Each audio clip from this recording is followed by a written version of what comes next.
আসসালামু আলাইকুম রহমতুল্লাহি ওয়া বারাকাতুহু। আউযু বিল্লাহি মিনাশ শাইতানির রাজিম। বিসমিল্লাহির রহমানির রহিম।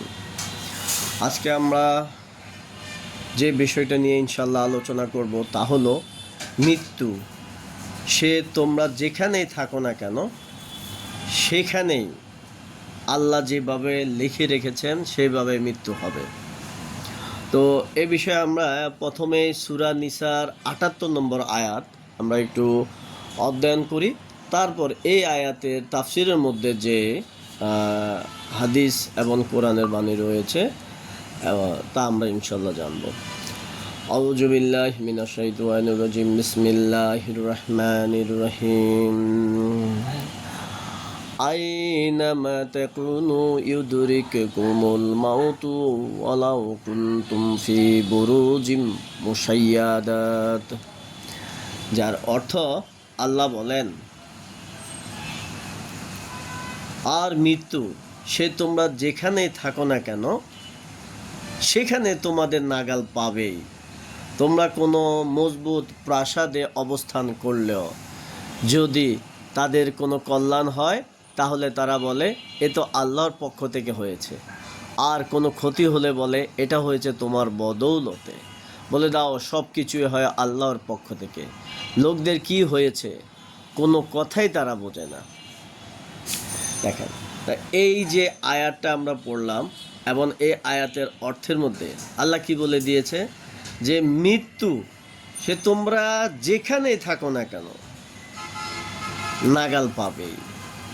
তোমরা কোনো মজবুত প্রাসাদে আপনি থাকলেও কি হবে, আপনার মৃত্যু হবে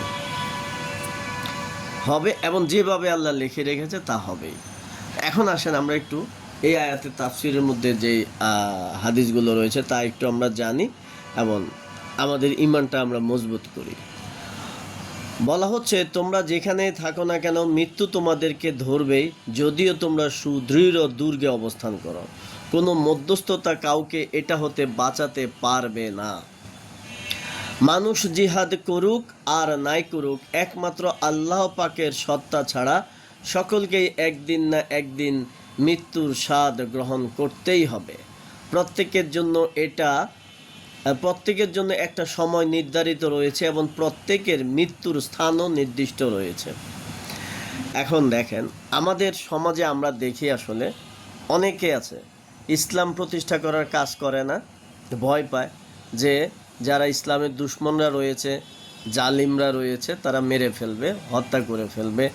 আবার অনেকে আছে জালিমের বিরুদ্ধে সত্য কথা বলে না, এই ভয়ে যে কখন ফাঁসিতে দিয়ে দেয়, কখন মেরে ফেলে।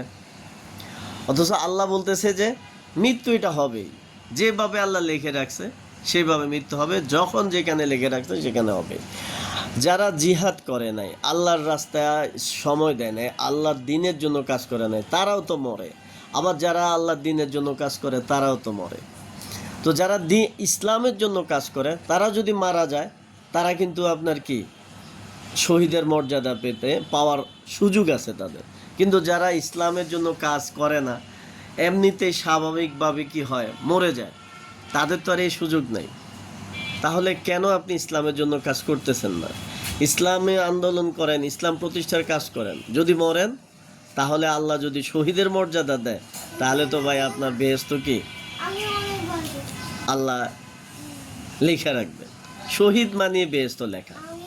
তারপর আসেন হাদিসের মধ্যে রয়েছে হযরত খালিদ ইবনে ওয়ালিদ রাদিয়াল্লাহু নিজের মৃত্যুর সময় আর কি মৃত্যুর শয্যায় শায়িত অবস্থায় বলেন, আল্লাহর শপথ আমি বহু যুদ্ধে অংশগ্রহণ করেছি, বীরত্বের সাথে যুদ্ধ করেছি।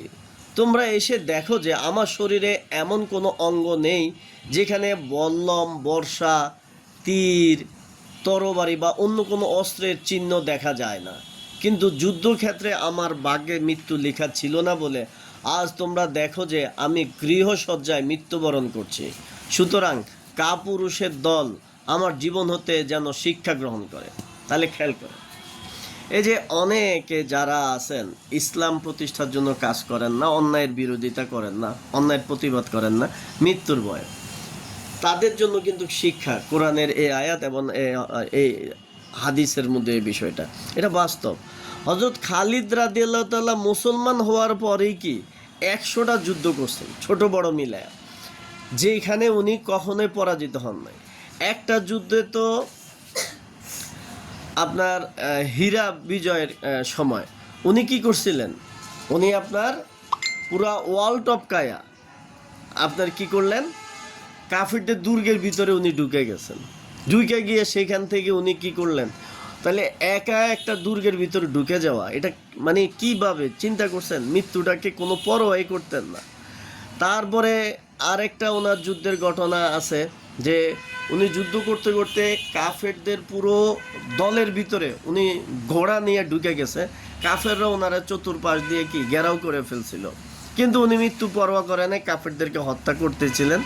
মুসলমানরাও পরে ওনাকে সাথে উদ্ধার করার জন্য যোগদান করেছেন। তো কথিত আছে যে খালিদ রাদিয়াল্লাহু তাআলা নিজেও ঘুমাইতেন না, অন্যদেরকে ঘুমাইতে দিতেন না। তা এই খালিদ রাদিয়াল্লাহু তাআলার জীবন থেকে আমাদের শিক্ষা নিতে হবে। ইসলামের জন্য কাজ করেন, ইসলাম বিজয়ের জন্য কাজ করেন, মৃত্যু আসলে আসবে।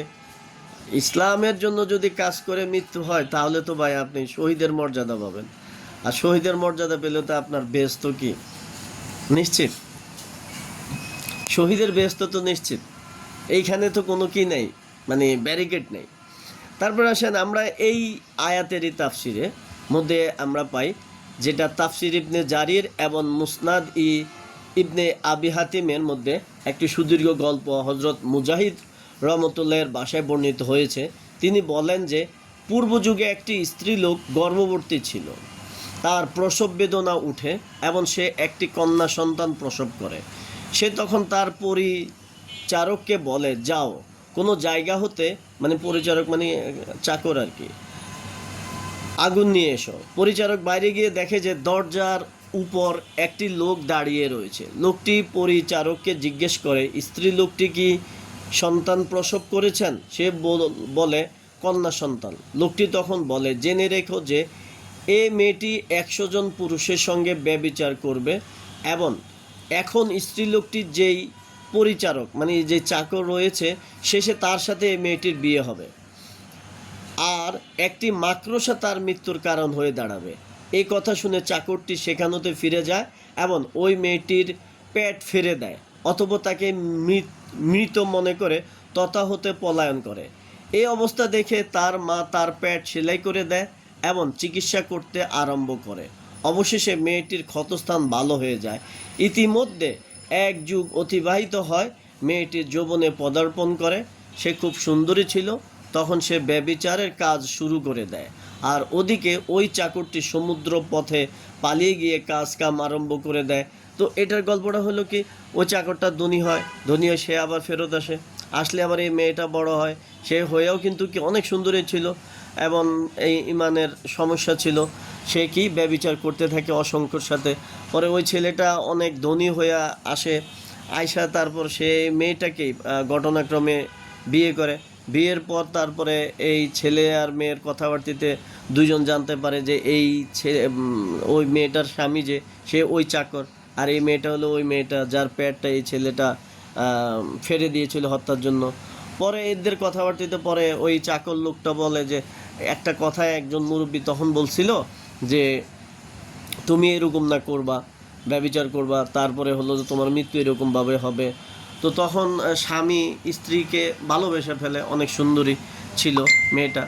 তো ভালোবেসে পরে এ যেন মৃত্যু না হয় মাকড়সার ইয়াতে, তখন ছেলেটা তার জন্য রাজপ্রাসাদ বানায় দেয় যেখানে কোনো কিছু ঢুকতে পারে না।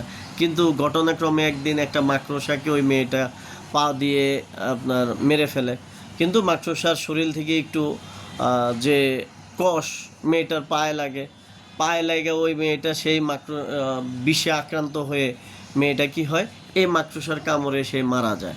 তাহলে যেই ঘটনাটা যেভাবে লিখে রাখা হয়েছিল ওই যেটা সেম সব কিছু হয়েছে। তাহলে আমরা হাদিসের মধ্যেও পাই, এবং এর আগে আমরা একটা আলোচনার মধ্যে করছিলাম যে মানুষ যখন মায়ের গর্ভে থাকে তখনই একজন ফেরেশতাকে আল্লাহ পাঠায়, যে এসে মানুষকে কি করে, সকল কিছু মানুষের লেখা হয়। হ্যাঁ, কী হবে, কতটুকু রিজিক, ভালো হবে না খারাপ হবে, সৌভাগ্যবান না অভাগা হবে, সব লেখা হয়। তারপরে আমরা জানি যে হজরত আদম আলাইহিস সালাম এবং হজরত মুসা আলাইহিস সালামেরও একটা বিতর্ক হয়েছিল। তখন আদম আলাইহিস সালাম বলছিল যে আল্লাহ ওনাকে সৃষ্টিরই অনেক আগেই কি কি হবে সব ওনার লিখে দিয়েছে। তাহলে ভাই আমরা আজকে কোরআনের আয়াতও আমরা শুনলাম কি আপনার মৃত্যু আসবেই, আপনি এবার যেই কোনো দুর্গের ভিতরে লুকায় থাকেন না কেন, এটা তো বাস্তব, আসছে, হয়েছেও।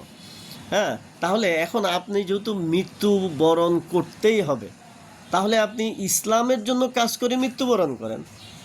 আপনি যদি ইসলাম ছাড়া অন্য কোনো কিছুর জন্য মৃত্যুবরণ করেন কাজ করে, তাহলে তো আপনি জাহান্নামে যাবেন ভাই।